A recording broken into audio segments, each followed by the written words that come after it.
ورحمة الله وبركاته.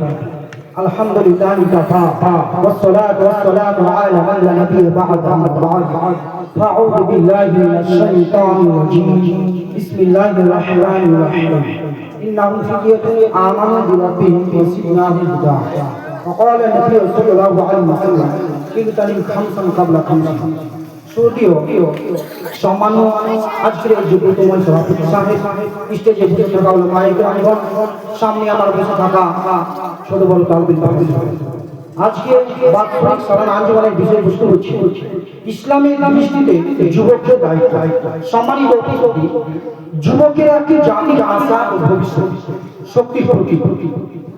কিন্তু আজকের যুগে নানা ভ্রান্ত ধারা ও প্রযুক্তির অপব্যবহারে অনেক যুবক তাদের লক্ষ্য হারিয়ে ফেলেছে।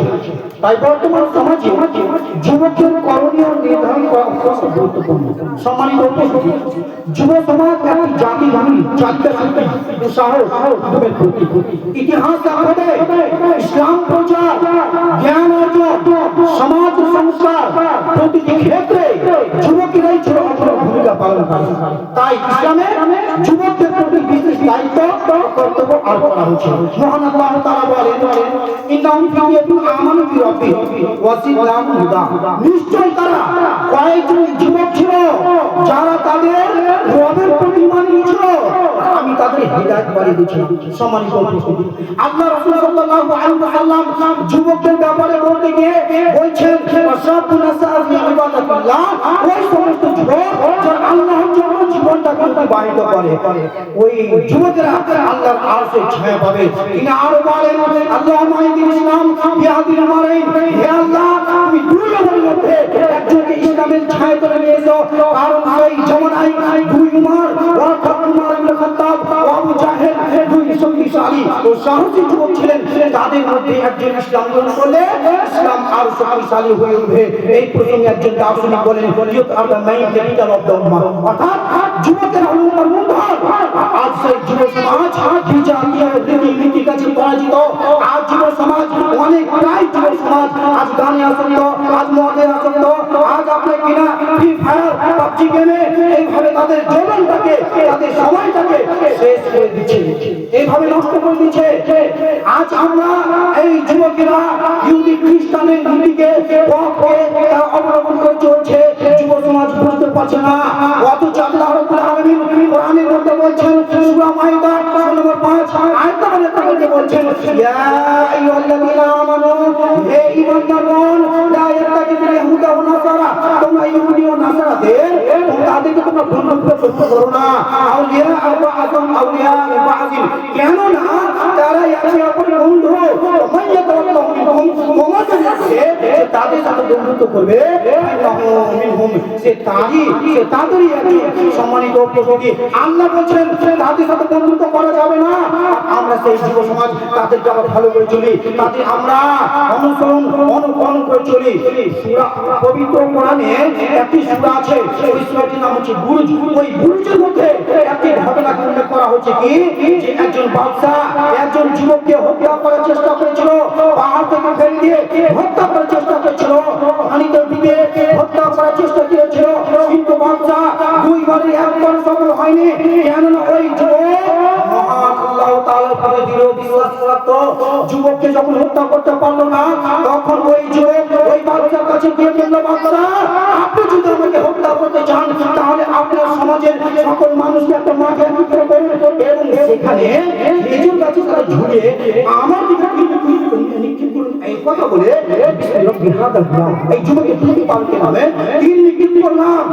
ওই বাদশা মনে মনে ভাবলো, এই যুবককে আমি দুবার হত্যা করার চেষ্টা করেছি, কিন্তু এই যুবককে আমি হত্যা করতে পারিনি। এবার তো তাকে হত্যা করার সুযোগ পেয়েছি। এই পরিষ্কার যুবক, এই নেককার যুবককে আমি হত্যা করতে পারিনি, এবার তো তাকে হত্যা করার সুযোগ পেয়েছি। তখন ওই বাদশা ওই যুবকের কথা অনুযায়ী সকল মানুষকে একটা মাঠে একত্রিত করলো এবং খেজুর গাছের সাথে যুবককে ঝুলিয়ে দেওয়া হলো এবং এই কথা বলে তীর নিক্ষেপ করা হলো। বিসমি রব্বি হাদাল গোলাম, এই যুবকের প্রতিপালকের নামে তীর নিক্ষেপ করলাম। এই কথা বলে তীর নিক্ষেপ করা হলো, যুবক মারা গেল। কিন্তু ওই যুবকের আশেপাশে যত মানুষ ছিল তারা সমস্ত বলে উঠলো, আমার না এই যুবকের প্রতি প্রতিপালকের প্রতি আমরাও ঈমান আনলাম। এই যুবকের দৃশ্য এবং তার আশেপাশে সকল মানুষের দৃশ্য দেখে আমার নবী রব্বি হাজার গোলাম এই বাক্যে এটা প্রমাণ করে যে একজন যুবক তার জীবনের বিনিময়ে, একজন যুবক এই দুনিয়া থেকে ছেড়ে চলে যাওয়ার বিনিময়ে একটা পুরো সমাজকে পরিবর্তন করতে পারে। কিন্তু আমাদের দেশে লক্ষ লক্ষ যুবক আছে, আমাদের সমাজে হাজার হাজার যুবক আছে, কিন্তু আমরা আমাদের এই সমাজকে পরিবর্তন করতে পারিনি। কেন পারিনি? তার সবচেয়ে বড় কারণ হচ্ছে আমাদের যুবকেরা ওই যুবকের মতো হননি, আমাদের যুবকেরা ওই যুবকের মতো হননি যারা রাসূল সাল্লাল্লাহু আলাইহি ওয়াসাল্লামের প্রকৃত অনুসারী ছিল। সম্মানিত উপস্থিতি, তাই একজন পণ্ডিতগণ বলছেন যে তুমি তরুণ, তোমার হাতে ইসলাম জাগবে, তুমি তরুণ, তোমার হাতে ইসলাম জাগবে, তোমার হৃদয়ে নবীত্ব বাড়বে। হে যুবক, তুমি যদি বদলাও আল্লাহর জন্য, দুনিয়া বদলাবে তোমার অনুযায়ী নিশ্চয়ই। যুবক যদি বদলে যায় সমাজ পরিবর্তন হবে, দেশকে পরিবর্তন করে দিতে পারে এই যুবকেরা। সম্মানিত উপস্থিতি, রাসূল সাল্লাল্লাহু আলাইহি ওয়াসাল্লাম বলেছেন ইফতারি খামসান কাবলা খামসিন, পাঁচটি জিনিস আসার পূর্বে পাঁচটি কাজ করা তোমরা বিরাট সার্থক মনে করো। তার মধ্যে একটি হচ্ছে শাবাবাকা কাবলা হারামি, তোমার বার্ধক্যের পূর্বে যৌবনকে মূল্যায়ন করো, যৌবনকে মূল্যায়ন করতে শিখতে হবে। আজ যুব সমাজ আজ ধ্বংসের পথে চলে যাচ্ছে, আজ যুব সমাজ উপর জাতিকে তারা মনকরণ করছে, আজ আল্লাহ রাসূল সাল্লাল্লাহু আলাইহি ওয়াসাল্লামকে অনুসরণ করা বাদ দিয়ে আজকে তারা তাদের আপনাকে নিজের মন মনে চলছে। সম্মানিত উপস্থিতি, তার যুবকদেরকে ইসলামের পথে যে কোনো মূল্যে ইসলামের পথে আসতে হবে এবং মুহাম্মদ সাল্লাল্লাহু আলাইহি ওয়াসাল্লামের কথাকে এবং আল্লাহ সুবহানাহু ওয়া তাআলার কথাকে মান্যতা করে চলতে হবে। সম্মানিত উপস্থিতি, যুবকদের প্রথম দায়িত্ব হলো যে ঈমানকে দৃঢ় রাখা, নামাজ, সত্যবাদিতা, আমানত রক্ষা, পরহেজগারি ইত্যাদির মাধ্যমে ইসলামী জীবনযাপন করা। আর নাম্বার 2, জ্ঞান অর্জন, আত্মগঠন। নবী করিম সাল্লাল্লাহু আলাইহি ওয়াসাল্লাম বলেছেন তলবুল ইলমি ফরিয়াতুন আলা কুল্লি মুসলিম, প্রত্যেক মুসলমানের উপরে জ্ঞান অর্জন করা ফরজ। যুবকদের উচিত দিন ও দুনিয়ার উপযোগী জ্ঞান অর্জন করে নিজেদের যোগ্য নৈতিকভাবে মানুষ হিসেবে গড়ে তোলা। আর নাম্বার 3, নৈতিকতা চরিত্র গঠন। রাসূল সাল্লাল্লাহু আলাইহি ওয়াসাল্লাম বলেছেন তোমাদের মধ্যে সেই ব্যক্তি শ্রেষ্ঠ যার চরিত্র সর্বোত্তম। তাহলে ইসলামী আদর্শ অনুযায়ী সততা, ধৈর্য, নম্রতা, দয়া, শৃঙ্খলা, পরিশ্রমী মনোভাব গড়ে তোলা জরুরি। আর নাম্বার 4, সমাজ সংস্কার অন্যের ভূমিকা।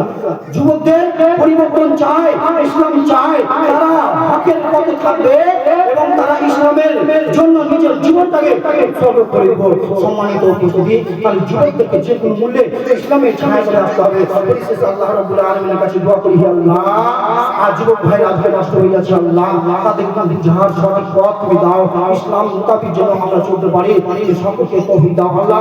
আর যুব সমাজ আজকে ধ্বংস হয়ে যাচ্ছে, আল্লাহ তাদেরকে মুক্তি করে দাও। আমরা সকলে বলি আল্লাহুম্মা আমিন। আসসালামু আলাইকুম ওয়া রাহমাতুল্লাহি ওয়া বারাকাতুহু।